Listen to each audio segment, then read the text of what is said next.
College road பகுதியில் ஒன்றோடு ஒன்று 3 வாகனங்கள் மோதி விபத்து. போலீசார் விசாரணை. சிவகங்கை காலேஜ் ரோட் பகுதியில் மதுரை மாவட்டம் காலவாசல் பகுதியைச் சேர்ந்த ராம் பிரகாஷ் அவரது சொகுசுக்காக இயக்கி வந்துள்ளார். அப்பொழுது அவரின் கட்டுப்பாட்டை இழந்து சாலையோரமாக நின்று கொண்டிருந்த இண்டிகா மற்றும் டாடா ஏசி வாகனத்தின் மீது மோதி விபத்துக்குள்ளானது. இந்த விபத்தில் டாடா ஏசி ஓட்டுநர் பிரகாஷ் மற்றும் சிவதனுஷ் ஆகிய இருவரும் காயமடைந்து சிகிச்சைக்காக சிவகங்கை அரசு மருத்துவக் கல்லூரி மருத்துவமனையில் அனுமதிக்கப்பட்டுள்ளனர். மேலும் இந்த விபத்து குறித்து சிவகங்கை நகர் காவல்துறையினர் இன்று மதியம் சுமார் 2 மணியளவில் விசாரணை மேற்கொண்டு வருகின்றனர்.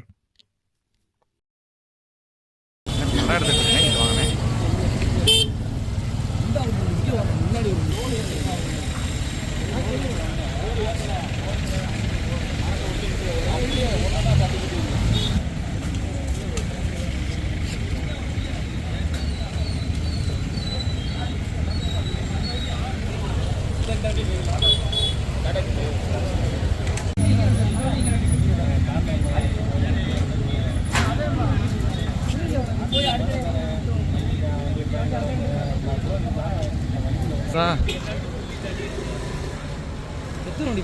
3 வண்டியா?